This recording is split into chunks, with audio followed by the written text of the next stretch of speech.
को good morning. पिछले term में हम लोगों ने symmetry of space and time इसको आपने समझने की कोशिश की थी। सिमेट्री ऑफ स्पेस का मतलब आपने समझा था आइसोट्रोपी होमोजेनिटी के रूप में। हम लोग लैग्रेंजियन फॉर्मूलेशन या लैग्रेंजियन डायनेमिक्स को फॉलो कर रहे हैं। न्यूटोनियन मैकेनिक्स को आप हमेशा से पढ़ते आए हैं और लैग्रेंजियन फॉर्मूलेशन है या लैग्रेंज ने प्रॉब्लम्स को डील करने की का जो मेथड हम लोग के सामने रखा है उसको समझने से पहले हम लोगों ने बहुत सारे टॉपिक्स बेसिक बैकग्राउंड में जाने हैं, जैसे कि principle of virtual work, D'Alembert's principle, constraints, generalised coordinates और उसके बाद लैग्रेंजेस इक्वेशन। लैग्रेंजेस इक्वेशन को हमने यूज़ किया कुछ प्रॉब्लम्स को सॉल्व करने में भी। आप जो पिछले सालों के पेपर्स में क्वेश्चंस आते रहे हैं उनको अब आप स्वयं सॉल्व करके देखें। अब जैसा कि आपको पता है कि स्पेस और टाइम इस फिजिकल वर्ल्ड की एसेंशियल आइटम्स हैं या फैक्ट्स हैं और उसी स्पेस टाइम को हम लोग मैकेनिक्स में डील किया करते हैं, क्योंकि जो मोशन होती है वो स्पेस में होती है और टाइम के रिलेटिव होती है। हमने लैग्रेंजियन या लैग्रेंजियन फंक्शन पढ़ा है और Lagrangian function L equal to T minus V होता है, ये आपने पढ़ा है। T जहां पर काइनेटिक एनर्जी होती है और V पोटेंशियल एनर्जी होती है। इसके अलावा हमने लैग्रेंज इक्वेशन भी पढ़ा है, d बाई डी टी डेवर L अपॉन डेवर Q के डॉट माइनस डेवर L अपॉन डेवर Q के इक्वल टू 0। ये किसके लिए है? कंजर्वेटिव सिस्टम्स के लिए। किसी प्रॉब्लम को आपको सॉल्व करना है तो सबसे पहले प्रॉब्लम को समझना होता है कि प्रॉब्लम क्या है, और उसके लिए सबसे पहले हमें उसकी काइनेटिक एनर्जी किसी पर्टिकुलर पॉइंट पे काइनेटिक एनर्जी और पोटेंशियल एनर्जी जाननी होती है। और जब हमें दोनों पता चल जाती है, दोनों के डिफरेंस से आपको लैग्रेंजियन फंक्शन मिल जाता है। और लैग्रेंजियन फंक्शन जब मिल गया तो इस इक्वेशन में सब्स्टिट्यूट करके हम किसी भी प्रॉब्लम को सॉल्व कर सकते हैं। ऐसा ही हमने पिछले टर्म्स पे डिस्कस किया, जहां पे ये ध्यान रहे कि क्यू के जनरलाइज्ड कोऑर्डिनेट और क्यू के डॉट उसकी जनरलाइज्ड वेलोसिटी।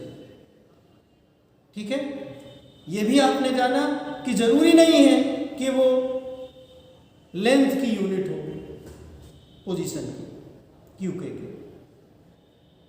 ठीक है, ये आपको करना होगा। टाइम के हिसाब से आपको अपने माइंड का कंसंट्रेशन बढ़ाना है और किसी भी टाइप की स्विंग आपके माइंड में नहीं होनी चाहिए, है ना। क्योंकि आप इनिशियल जो स्विंग होती है क्रिकेट मैच में तो वो आपके माइंड में भी स्विंग रहती है। आप बीएससी पास करके आए हैं, एमएससी में आए हैं, अभी दिमाग में ये लगा रहता है कि अरे अभी तो शुरुआत है, कर लेंगे।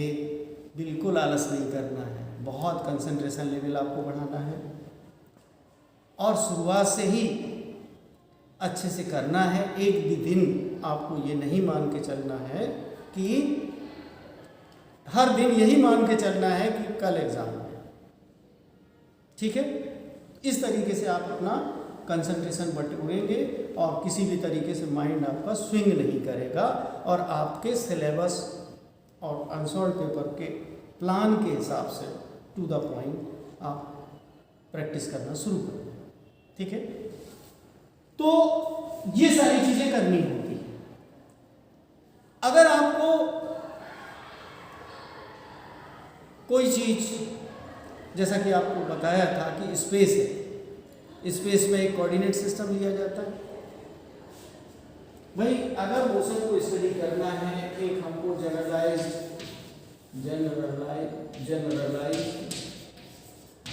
जब कोऑर्डिनेट हो गए, जनरलाइज वेलोसिटी हो गई, और मैकेनिक्स में आप जानते हो किसी बॉडी का मोमेंटम जानना बहुत जरूरी होता है।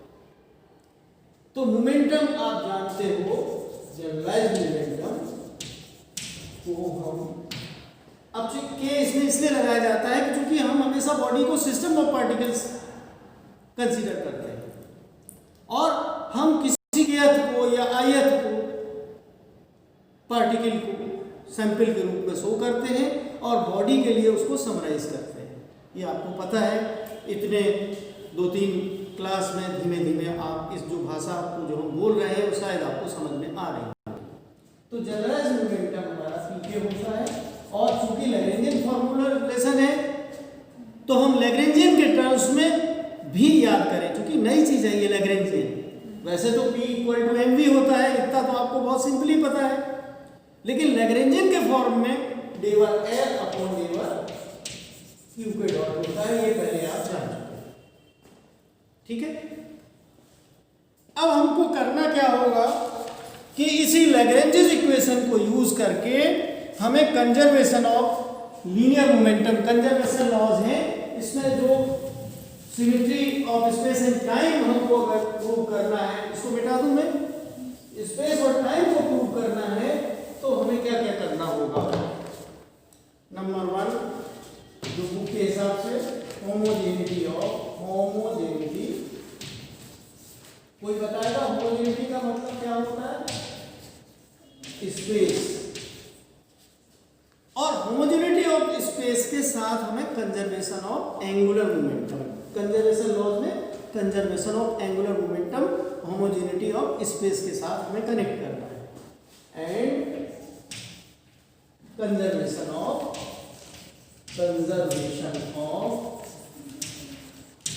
लीनियर मोमेंटम, ठीक है। इसके लिए मैं बुकिश इसलिए चल रहा हूं ताकि आपको सेल्फ स्टडी में दिक्कत ना हो, ठीक है। जेसी उपाध्याय के हिसाब से the homogeneity of space implies that, माने जो बेसिक फिलॉसफी आप बुक चेंज करने पे नहीं चेंज कर पाएंगे, थोड़े नोटेशन में सिर्फ फर्क होता है।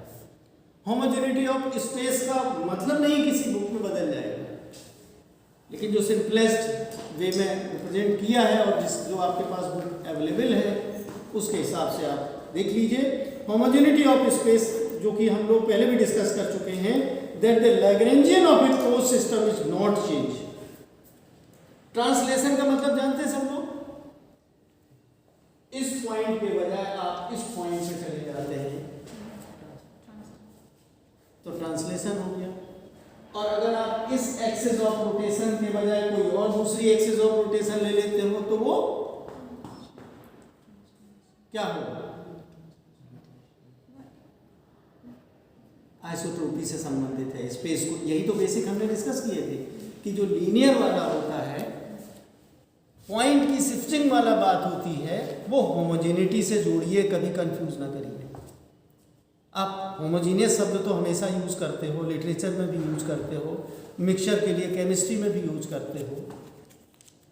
तो मिक्सचर होमोजीनियस का मतलब क्या होता है कि आप यहाँ देख लो, चाहे दूसरी जगह देख लो, चाहे तीसरी जगह पे देख लो, यही ऑल ओवर स्पेस के लिए आप अप्लाई कर सकते हो कि if you change the point of observation from one point to other there is no change, तो हम कहेंगे स्पेस होमोजीनियस है।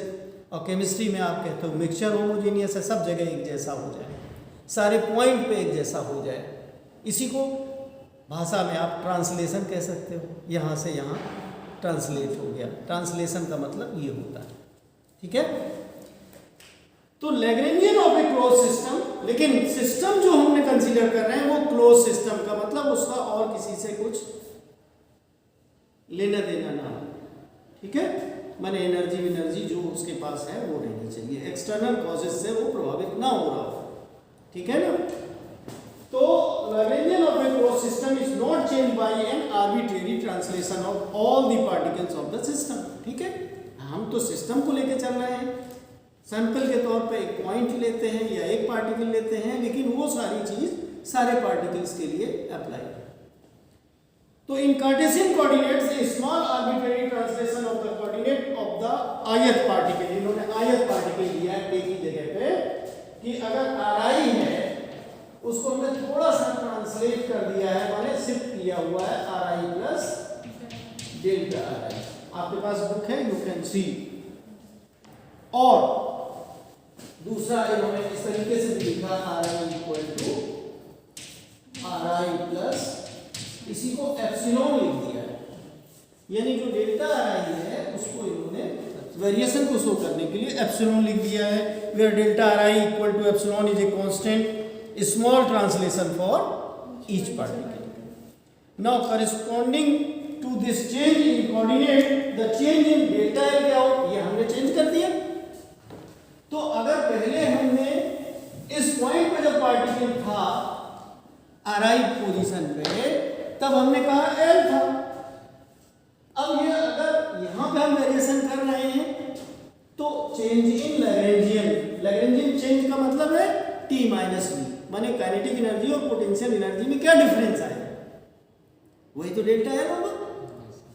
तो डेल्टा L इक्वल टू आप लिख सकते हो डेवर L अपॉन डेवर Ri, और डेल्टा Ri यही तो लिखा जाएगा इसको लिखने का, और इसमें आप सिग्मा लगाओगे, आई लिख देते हैं, आई इक्वल टू 1 to n, इसका मतलब यही होता है।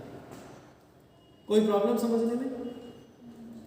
अब जब डेल्टा आई इन्होंने लिखा नहीं है, इन्होंने सीधा सा इसको लिख दिया है, हमने एक स्टेप जो बेसिक था उसको भी लिखा। जब हमने इसको रिप्लेस कर दिया तो इसी को लिखा जा सकता है I divide L upon divide are I epsilon लिख दिया, कोई प्रॉब्लम नहीं होनी चाहिए। फिर इन्होंने क्या किया है कि एप्सिलॉन को बाहर कर दिया है। नेक्स्ट स्टेप में मैं लिख नहीं रहा हूं, आपके पास है, दिखाई दे रहा है आपको। However for any arbitrary translation, इन्होंने कहा आर्बिट्रेरी ट्रांसलेशन के लिए हम ये कहें बेसिक पॉइंट ऑफ व्यू से कि डेल्टा एल जीरो होगा।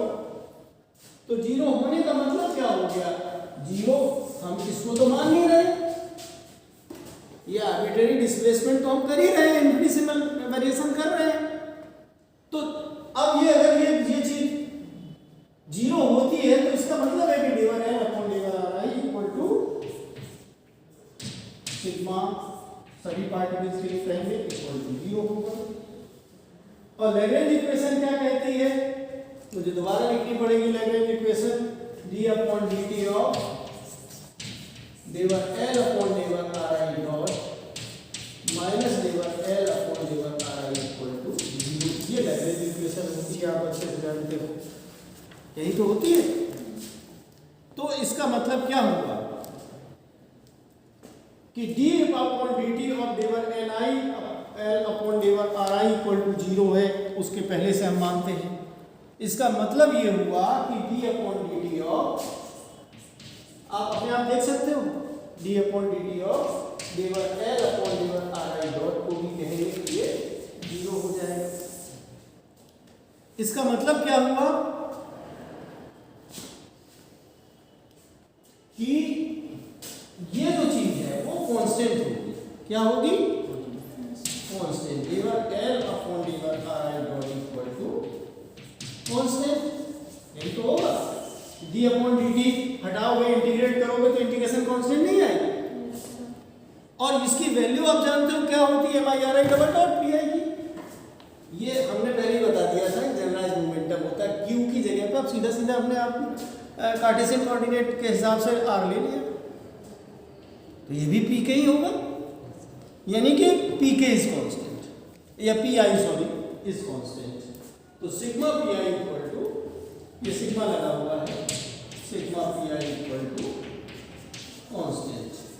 और यहाँ पे हेडिंग क्या पढ़ा हुआ है, homogeneity of space and conservation of linear momentum. तो हमने होमोजेनिटी ऑफ स्पेस शो करने के लिए एक कोई पॉइंट लिया, हमने आर्बिट्रेरी डिस्प्लेसमेंट लिया उसमें डेल्टा आर का, और उसको हमने लैग्रेंज इक्वेशन में सब्स्टिट्यूट करके और ये शो कर लिया कि d/dt ऑफ डेवर Li/डेवर Ri डॉट इक्वल टू 0 निकल रहा है, यानी कि डेवर L/डेवर Ri dot equal to constant है, यानी कि P, ये हम पहले डिस्कस कर चुके हैं, ये P निकलेगा। कहीं निकाल के दिखा देते हैं, आपने करा है, अगर कोई प्रॉब्लम होती तो मैं समझा दूंगा। L का मतलब आप लिखोगे, क्या लिखोगे, half m r dot square, मैं करके दिखाता हूँ। L इक्वल टू होता है half m r dot square, ये r डॉट का मतलब वेलोसिटी है, और माइनस पोटेंशियल एनर्जी V, और V जो है r डॉट पर डिपेंड नहीं करती, तो इस ये तो मतलब जब उस पर डिपेंड ही नहीं करती तो कांस्टेंट की तरह ली जाएगी। तो डेवर L/डेवर R डॉट क्या आएगा, हाफ, और ये इसका 2r dot, m × 2r dot, 2 cancel, mr dot क्या होगा, mv हुआ, दिस इज P। तो जब डेवर L/डेवर R डॉट लैग्रेंज इक्वेशन से क्या आ गया, कांस्टेंट, तो इसका मतलब है कि P is constant, that means there is a conservation of linear momentum. तो ये पार्ट था होमोजेनिटी ऑफ स्पेस के साथ आपने कंजर्वेशन ऑफ लीनियर मोमेंटम को समझा दिया। अब जो नेक्स्ट टाइम है homogeneity of time, sorry isotropy of space, दो बातें बताई थी ना स्पेस के साथ, होमोजेनिटी ऑफ स्पेस और दूसरा आइसोट्रोपी ऑफ स्पेस। तो होमोजेनिटी की जगह पे हम यहीं पर नाम बदल ले रहे हैं, आइसोट्रोपी ऑफ स्पेस। अब मैं थोड़ा सा स्पीड से और चलूंगा, स्टेप और कम करूंगा, क्योंकि अब शायद थोड़ी सी आपकी लीनियर की जगह पर हो जाएगा। भाई रोटेशनल मोशन में लीनियर मोशन का स्थान कौन ले लेता है, लीनियर मोमेंटम की जगह क्या आता है, एंगुलर मोमेंटम, एंगुलर मोमेंटम। और यहां पे क्या लिखोगे, आइसोट्रोपी ऑफ स्पेस। मतलब स्पेस की सिमेट्री को बताने के लिए आपको होमोजेनिटी ऑफ स्पेस की भी बात करनी पड़ेगी और आइसोट्रोपी की भी बात करनी पड़ेगी। होमोजेनिटी ऑफ स्पेस का मतलब ट्रांसलेशनल मोशन से होता है, और आइसोट्रोपी का मतलब रोटेशनल मोशन से होता है। आप देखिए फिजिक्स में आप ध्यान दीजिए, आप ये जो कंसेप्ट है ये बेसिक है, हर जगह एप्लीकेबल है। आपने अनसर्टेनिटी प्रिंसिपल क्वांटम मैकेनिक्स में पढ़ा, 3 रूप में होता है, delta x, delta px greater than और इक्वल टू h क्रॉस। ये होमोजेनिटी से रिलेटेड, मतलब स्पेस के ट्रांसलेशन मोशन से संबंधित है। और डेल्टा j, डेल्टा थीटा कहा जाता है, j माने एंगुलर मोमेंटम होता है, और तीसरा डेल्टा e, डेल्टा t होता है। ये दोनों स्पेस के लीनियर और ट्रांसलेशन से संबंधित हैं, पहले दूसरे। और तीसरा जो होता है टाइम का सीधा संबंध होता है एनर्जी से। किससे होता है, एनर्जी से। तो अगर होमोजेनिटी आइसोट्रोपी ऑफ स्पेस है तो यहाँ पे कंजर्वेशन ऑफ एंगुलर मोमेंटम की बात हो रही है। अब जो तीसरी चीज जो आएगी उसमें क्या कहोगे आप, homogeneity of time and conservation of energy आएगा। कंजर्वेशन ऑफ एनर्जी का संबंध सीधा सा टाइम से होता है, ठीक है। तो आइसोट्रोपी ऑफ स्पेस के लिए इन्होंने एक फिगर बनाया। इसको समझाने के लिए। इस फिगर को समझ लीजिए, उसके बाद जो मैथमेटिकल स्टेप्स हैं उनको आप बहुत आसानी से समझ सकते हो। बिना इसको समझे हुए फिगर को चीज़ें नहीं समझ पाओगे। एक एक्सिस ऑफ रोटेशन आप लोगे, जेड हमने ले लिया, ठीक है, जेड एक्सिस ले लिया, ठीक है। अब पार्टिकल तो बहुत सारे होंगे, उसमें से एक पार्टिकल आप दिखाओगे। ये सपोज करते हैं हमने आर पोजीशन दिखाई है, कहीं ना कहीं से तो आप उसका रेफरेंस दोगे, और यहां से जब यहां पहुंचता है ये एंगल फाई आप जानते हो, और यहां पे आर आई था इसका पोजीशन, अब यहां are I plus delta R आई, और इस बीच में जो सेंटर है हमारा, इसका सर्कुलर मोशन कर रहा है पार्टिकल। भाई रोटेशनल मोशन में होता क्या है, हर पार्टिकल एक सर्किल बनाते हुए रिवॉल्व करता है। अगर बहुत सारे पार्टिकल्स हैं तो बहुत सारे डिफरेंट डिफरेंट एरियाई बनाते हुए रिवॉल्व करते हैं। तो हमने उसमें से एक सैंपल ले लिया। इस बीच में जब ये पॉइंट से इस पॉइंट पर पहुंचता है तो इस बीच में एंगल बनता है डेल्टा थीटा, ठीक है।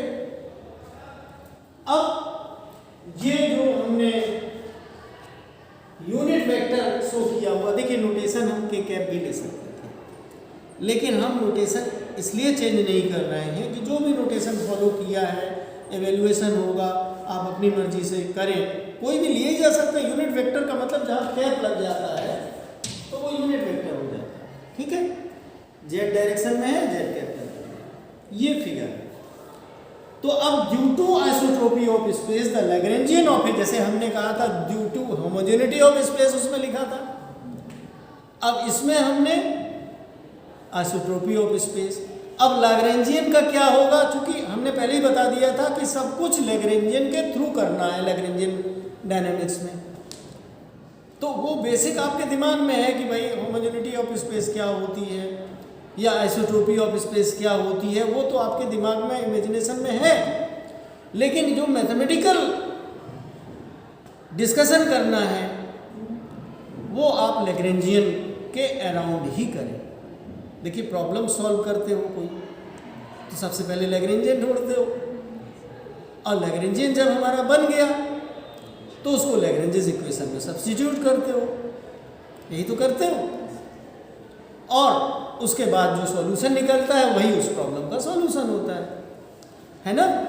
अब इसमें आप क्या करोगे, देखिए due to isotropy of space the Lagrangian of a close system यहाँ भी कहा जाएगा, ये कभी भूलना नहीं, मैं बार बार स्ट्रेस कर रहा हूँ क्योंकि शुरुआत है तो एक एक बॉल आपको देख के चलना है, एक एक शब्द को आपको देख के चलना है, क्योंकि नई भाषा है, नई अप्रोच है ना।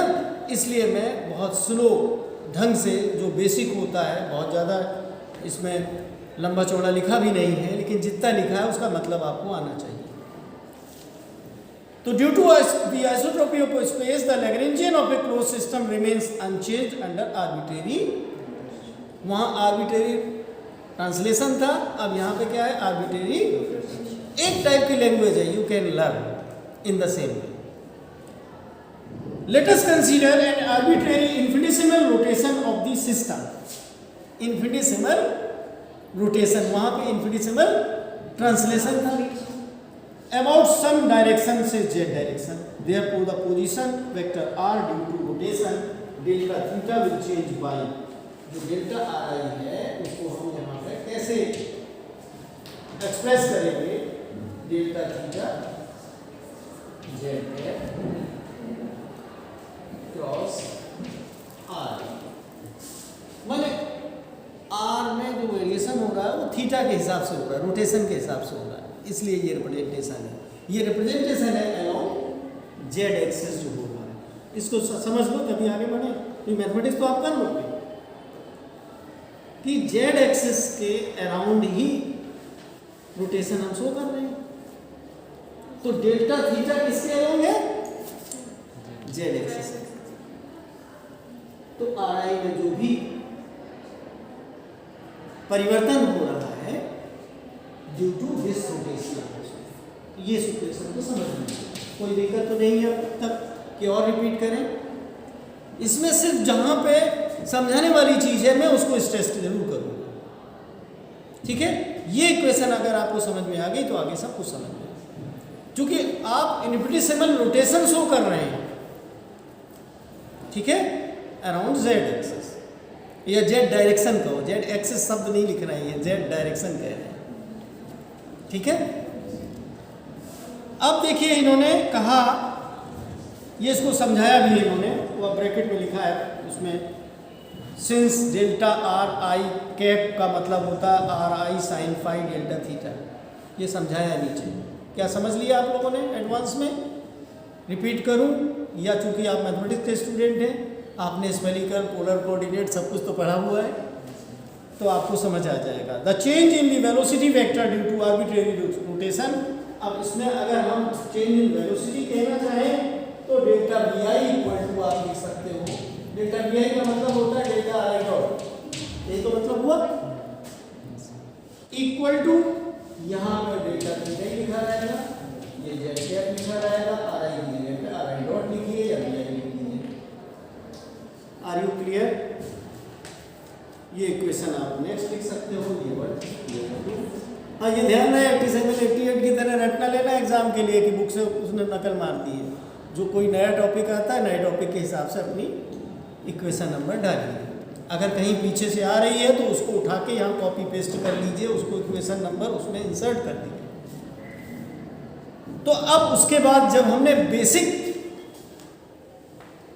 डेल्टा आर और डेल्टा आर डॉट या डेल्टा वी आई हमने जान लिया as per concepts related with the isotropy of space to explain the isotropy of space for a system of particles. So we have considered ith particle, arbitrary rotation of ith particle, infinitesimal rotation through angle delta theta about z direction. So we are now able to understand the meanings of delta Ri in mathematical form and delta Vi. ठीक है? अब हमने ये जान लिया, जैसा पहले जो बेसिक लिखने के बाद अब हम कहाँ पहुँचेंगे? क्या पढ़ रहे हैं? Lagrangian dynamics. तो हम लैग्रेंजियन और उसके बाद उस लैग्रेंजेस इक्वेशन का यूज करके हम शो करेंगे कि इसमें क्या कांस्टेंट निकल रहा है, यही तो निकलेगा। तो आप देखिए कि L इक्वल टू, वैसे L को इन्होंने बेसिकली फिर डिफाइन किया कि ये काहे का फंक्शन है, जब हम लिखते थे Q1 2 Q1 Q2 Q3 Qi Qk, फिर Q1 डॉट Q2 डॉट लेते थे या Qk डॉट T लेते थे। तो अब हमने यहां पे ले लिया आर आई डॉट, हम फैला के नहीं लिख रहे हैं, इसमें सब कुछ लिखा है, इसमें पूरा डॉट डॉट डॉट डॉट करके पूरा लिखा हुआ है, हमने नहीं लिखा है, मतलब आप मान लीजिए कि वही है, आप भी लिखिएगा, हमने नहीं लिखा ऐसे ही। अब इसमें डेल्टा एल हमको लिखना पड़ेगा, हमें डेल्टा आर से नहीं, हमें डेल्टा एल लिखना पड़ेगा, उसमें भी डेल्टा एल लिखा था। तो डेल्टा एल कैसे लिखेंगे? डेवर एल अपॉन डेवर R I, delta R I, भाई दोनों दो के हमने दो का फंक्शन बना है, तो एक ये लिखा जाएगा और प्लस डेवर एल अपॉन डेवर R I dot dot delta R I dot, और इसमें सिग्मा लगाना चाहो सिग्मा लगा लो, लगानी पड़ेगा है ना, सिग्मा लगा लीजिए,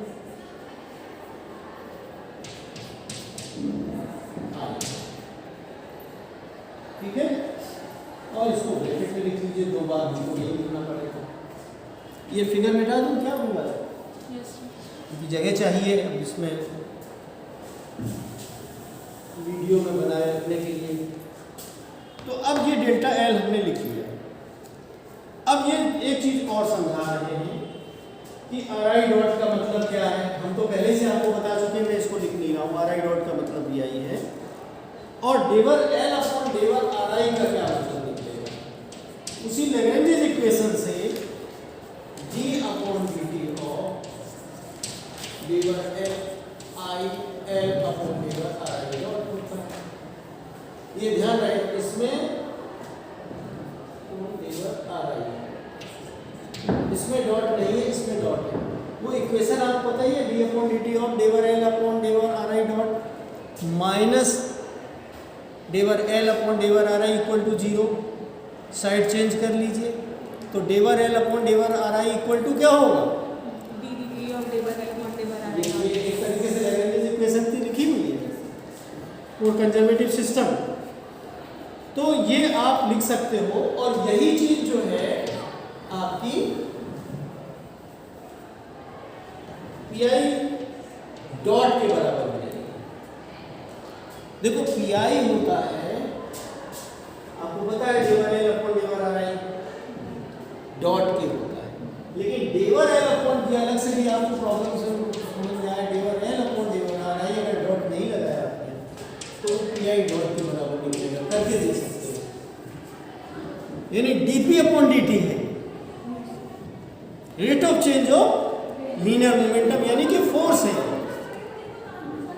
ये डेवर L अपॉन डेवर RI equal to PI dot निकलता है, और d अपॉन dt ऑफ डेवर L अपॉन डेवर RI डॉट भी PI डॉट निकलता है, क्योंकि ये चीज PI होता ही है।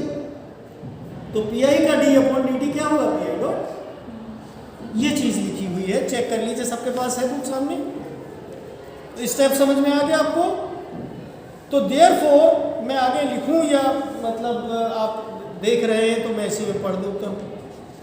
तो डेल्टा L जो है इन्होंने लिखा है सिग्मा PI डॉट, देखिए जो इक्वेशन लिखी हुई है ना यहाँ पे, ये चीज डेवर L अपॉन डेवर RI को क्या हमने लिखा है, PI डॉट, तो यही सब्स्टिट्यूट कर दिया PI dot delta L।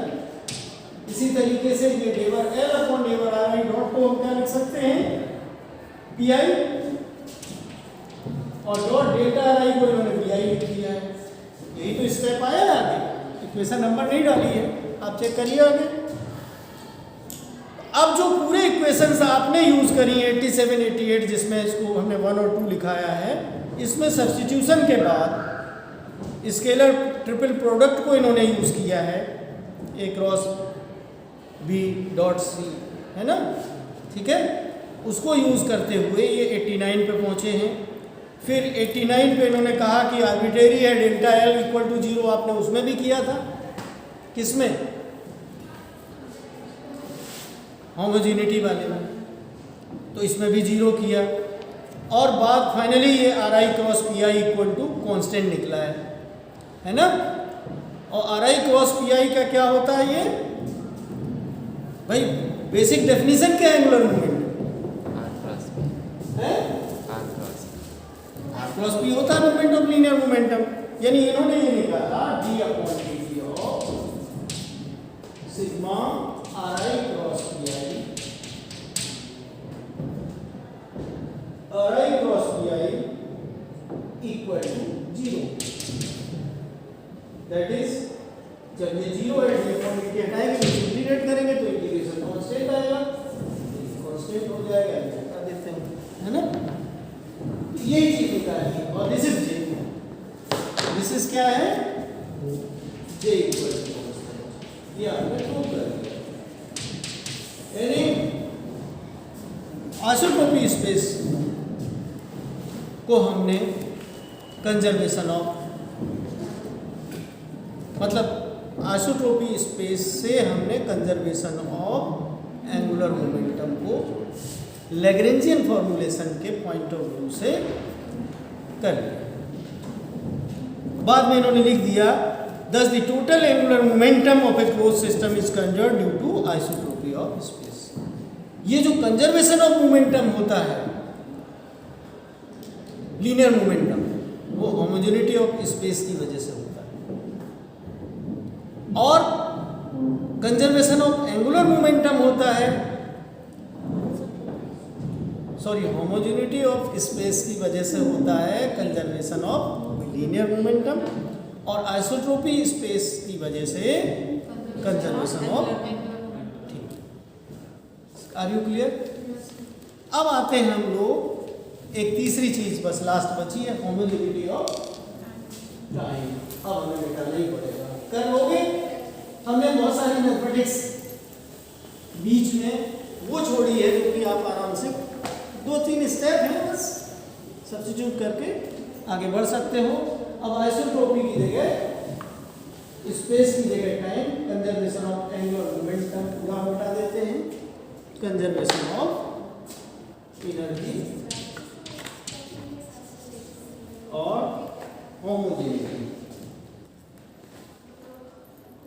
Of time, homogeneity of time. अब इसमें अगर पहली जैसी भाषा लिखना चाहो पहली जैसी लिख लो, हालांकि इन्होंने बहुत छोटी करके लिखा है। The homogeneity of time implies that the Lagrangian is invariant under time translation similar to space translation। अब वो चीज़ आप जोड़ सकते हो कि लैग्रेंजियन में ये वेरिएशन वाला जो लिखा है वो चीज़ आप इसमें उसी भाषा में कॉपी पेस्ट कर सकते हो। बस ध्यान रखें कि होमोजेनिटी ऑफ स्पेस की जगह होमोजेनिटी ऑफ टाइम, ठीक है?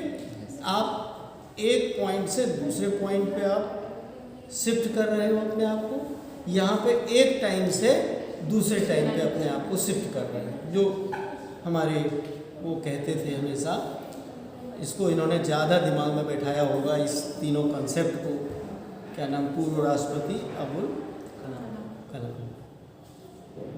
वो कहते थे एवरी टाइम, क्या कहते थे,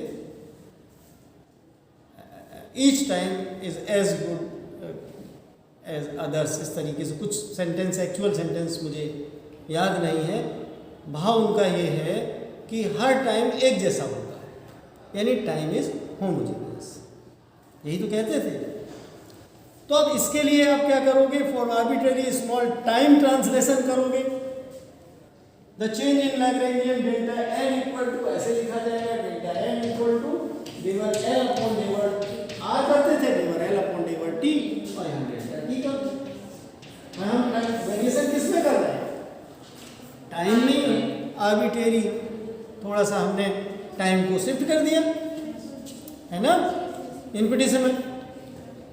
तो इन्होंने कहा कि for T equal to, T को इन्होंने जो किया है वो टी से टी प्लस डेल्टा टी पहुंचा दिया है, और डेल्टा एल इक्वल टू इसके लिए 0 कि अगर हम टी से टी प्लस डेल्टा टी पे जाते हैं तो लैग्रेंजियन पे कोई फर्क नहीं होता है। इस बात को इन्होंने लिखने का अंदाज बदल दिया है, हालांकि आप उस अंदाज में भी लिख सकते हैं जैसे आपने स्पेस को लिखा है। तो L does not depend on time explicitly, उन्होंने कहा टाइम पे एक्सप्लिसिटली डिपेंड करता भी नहीं है। तो एल इक्वल टू एल और आर आई डॉट ही से हमने लिखा, टी लिखा ही नहीं, है ना। तो इस तरीके से आप इसको कर सकते हो। अब जैसे कि आप इसी से आप डिवर एल अपॉन डिवर आर निकाला था, ध्यान से सुनिए, डिवर एल अपॉन डिवर आर डॉट निकालने की कोशिश की थी, अब D L upon D T निकालने की कोशिश करोगे इसी ट्रांसफॉर्मेशन इक्वेशन से। This is known as transformation equation और defining the Lagrangian, because Lagrangian depends upon position and momentum coordinates. Time पे उन्होंने कहा डिपेंड नहीं करता, लेकिन इसमें टाइम है मौजूद आर आई डॉट में, टाइम पे डिपेंड करने वाली चीज जनरलाइज वेलोसिटी होती है। तो अब D L by D T से क्या निकलेगा, ये इक्वेशन आप देख लीजिए, D L by D T equal to डिवर एल अपॉन डिवर आई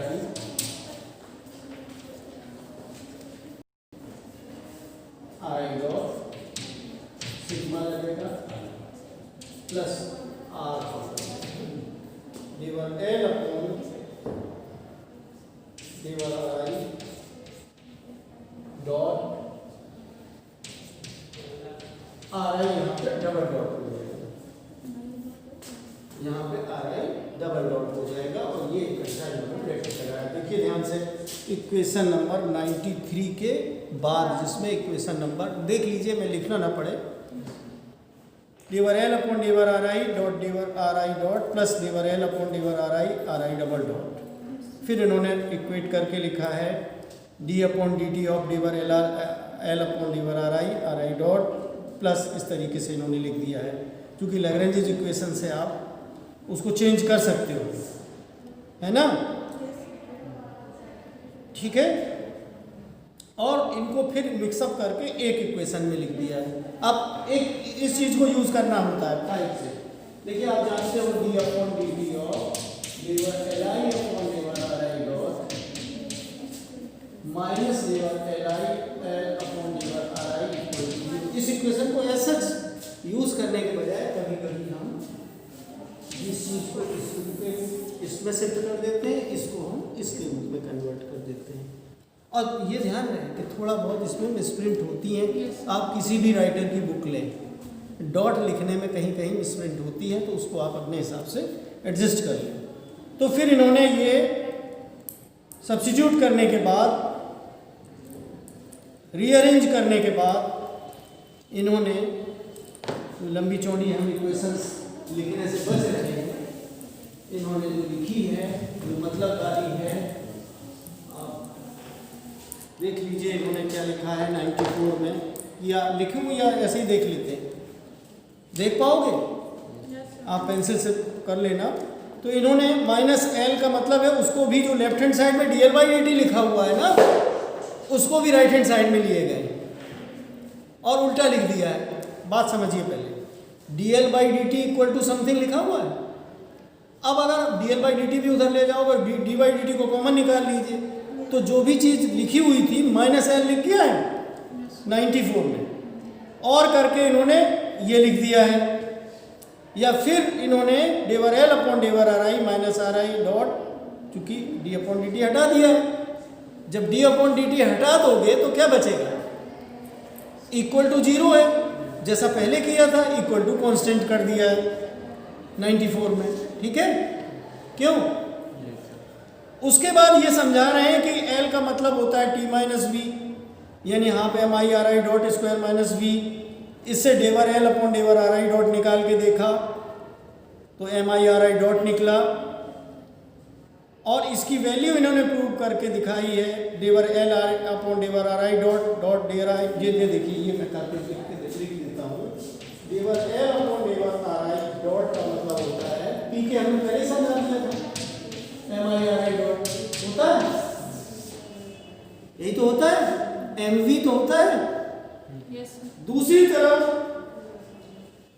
डी/L अपॉन, हम सिग्मा नहीं लगा रहे हैं, हमको आपको स्टेप समझा रहे हैं, डी/L अपॉन डी/Ri dot Ri equal to mi/Ri dot हो गया, और फिर Ri डॉट हो गया, इसका मतलब है सिग्मा mi/Ri स्क्वायर हो गया, है ना। और ये Ri डॉट स्क्वायर, ये क्या हुआ, mv स्क्वायर हुआ, लेकिन हाफ mv स्क्वायर होती है काइनेटिक एनर्जी, T कितनी होती है, हाफ mi/Ri डॉट स्क्वायर, यही होती है। लेकिन अगर आप ये कहोगे इसको 2 से मल्टीप्लाई करें अगर, तो ये 2t के बराबर निकलेगा। कहने का मतलब ये 2t लिख गया है, क्या लिखा हुआ है, 2t। ये समझ में आ गया आपको, है ना। तो अब बेसिक इक्वेशन में जो हमारी 94 लिखी हुई है, तो इसमें पहला वाला टर्म कितना आया, पहला वाला टर्म कितना आया, ये जो लिखा हुआ 94 में सिग्मा आई, ये एक्चुअली दिक्कत क्या करते हैं कि बीच में कहीं इक्वलिटी का साइन गायब कर देते हैं, कहीं कुछ कर देते हैं, मिसप्रिंटिंग है, वो अपने को कर लीजिए, ठीक है। ये सिर्फ इतने देखिए आप 94 में पूरी लाइन बुक में जो है ना, ये डबल ब्रैकेट एक दूसरे से जोड़ते चले गए, ऐसा नहीं है, इक्वल करके लिखा है। तो ये होगा सिग्मा डी/L अपॉन डी/Ri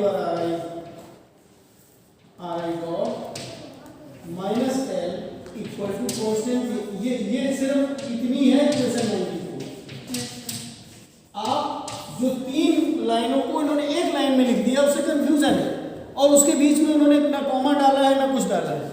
तो उसको मिसप्रिंट को ठीक कर लीजिए। तो अब आप देख लीजिए कि ये क्या निकला है, ये 2t निकला है, twice of kinetic energy. 2t का मतलब ट्वाइस ऑफ काइनेटिक एनर्जी, और माइनस है क्या निकला, और L क्या होता है जरा देखिए,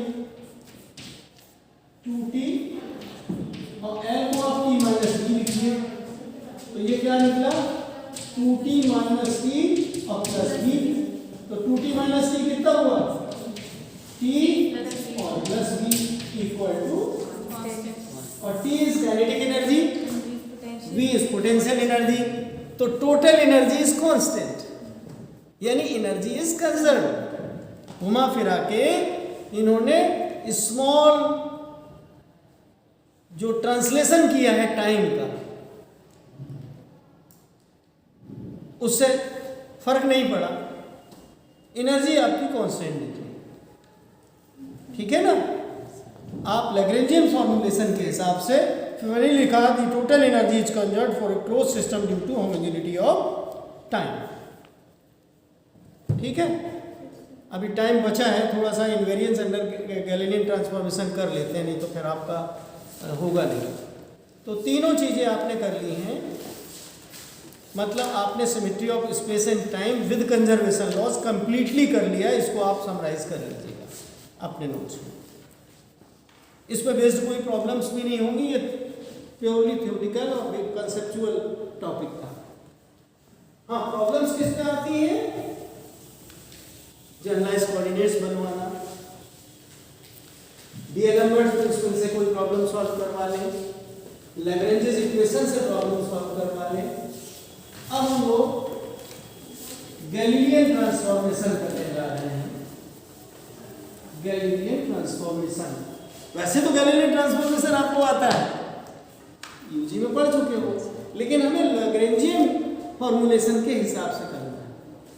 तो Galilean transformation, Galilean transformation, transformations,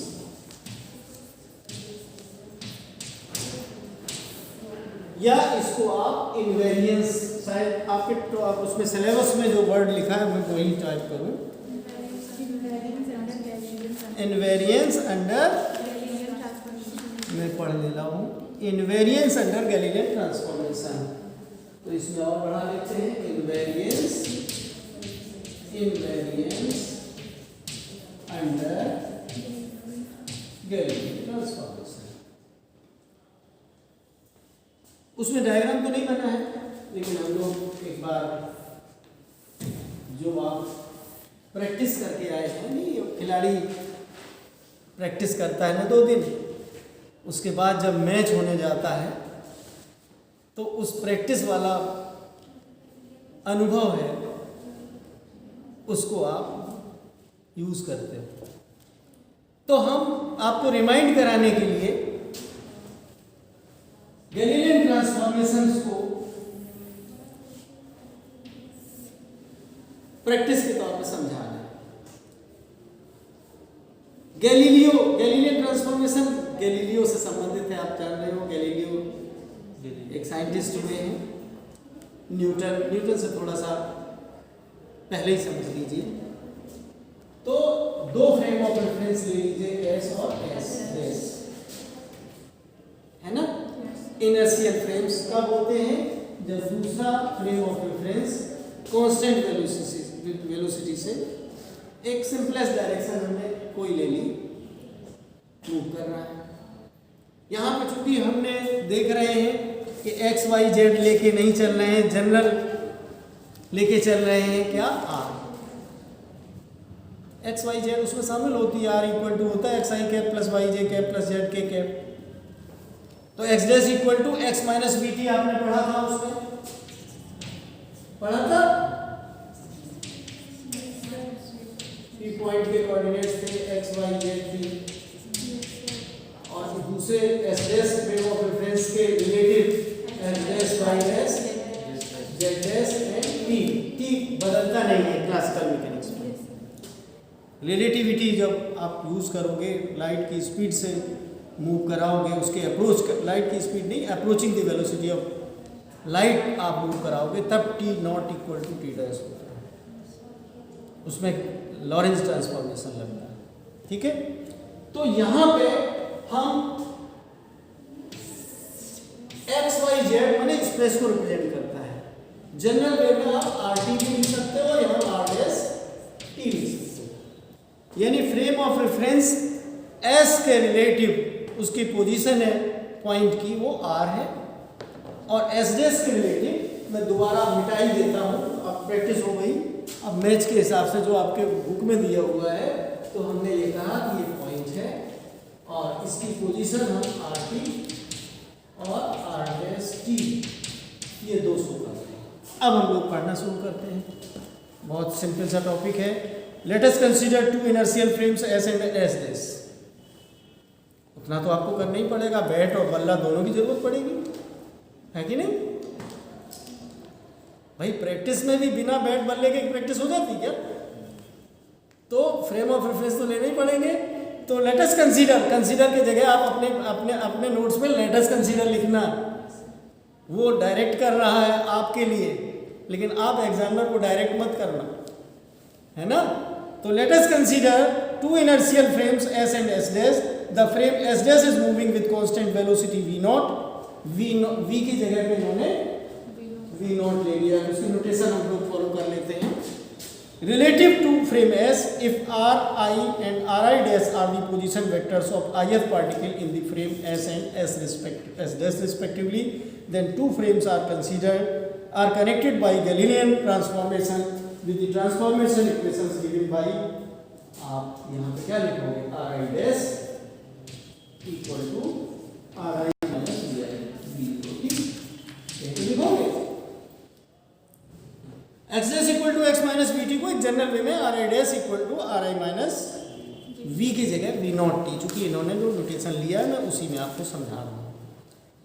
और अगर हम वेलोसिटीज के लिए लिखना चाहें सिमिलर वे में, आप इसकी इक्वेशन भी लिख सकते हो, V I dash equal to V I minus V. ये कैसे निकलेगी? इसको D R I dash upon D T लिखोगे डिफरेंशिएट करके, तो ये वी आई डैश आ जाएगा। Differentiating equation 1 you can get equation 2। किसी को समझ आ गया सबको कि अगर इसको हम डिफरेंशिएट करें तो क्या होगा, D R I dash upon D T, D R I upon D T minus V not और टी का differentiation with respect to T 1, तो इसलिए D I minus V not ये हो गया।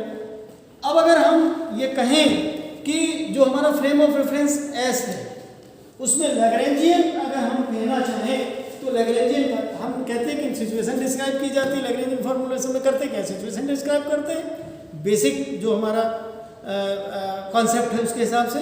उसके बाद सीधे से लैग्रेंजियन ढूंढना शुरू कर देते हैं। आपने पहले होमोजेनिटी और आइसोट्रोपी में भी देखा, यहाँ भी हम वही कर रहे हैं। तो आपने क्या किया कि लैग्रेंजियन एल को जाना half L V not square, half M V I square, कोई पार्टिकल है, माइनस वी, ये काइनेटिक एनर्जी, ये पोटेंशियल टी माइनस वी लिखा हुआ है, where V is the potential function in S. This V is normally a function of difference of position vectors of the two particles R2 minus RI, जो भी होता है। And this V will remain the same in frame S dash because R2 dash minus R1 dash ये same क्यों रहता है कि R2 dash minus R1 dash अगर दो पॉइंट्स के डिफरेंस को आप निकालोगे तो R2 minus R1 ही बताया जाता है। देखिए बुक में आपके में वेक्टर बोल्ड में लिखी है वेक्टर क्वांटिटीज, और बोल्ड अपनी कॉपी में नहीं लिख पाओगे, तो इसलिए उसके ऊपर वेक्टर रिप्रेजेंटेशन के लिए आप एरो लगा दीजिएगा। ये बुक वाला स्टाइल आप अपने पेन से नहीं अपना पाओगे, ठीक है? तो ये इन्होंने लिख दिया। तो अगर एल डैश निकालना चाहें, क्योंकि एल निकाला है तो अब हमारी बारी किसकी है, एल डैश की। तो ये एल तो हमने कहा फ्रेम ऑफ रेफरेंस एस में है, एस डैश में क्या होगा, एल डैश। तो एल डैश हम लिखेंगे हाफ एम वी की जगह पे माइनस वी लिखोगे, और वी डैश किसके बराबर है, V I minus V zero. अब इसको मैं नहीं लिखूंगा, अब आप जानते हो, लिख देता हूं, चलिए हाफ एम, एक स्टेप लिखूंगा, आगे नहीं लिखूंगा, वी आई माइनस वी का होल स्क्वायर, तो A square plus B square minus 2ab लिखोगे, यही तो लिखोगे, ए माइनस बी का होल स्क्वायर। इसको इन्होंने सॉल्व किया, सॉल्व करने के बाद ये निकल के आया,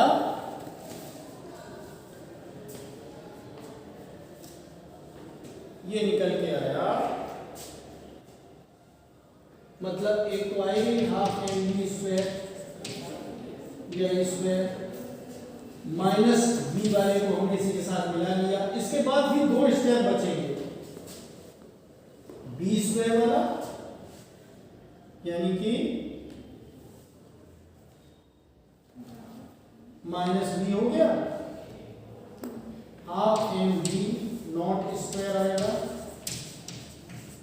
माइनस एम बी आई और बी नॉट आएगा, ये दो टर्म हो रहा है।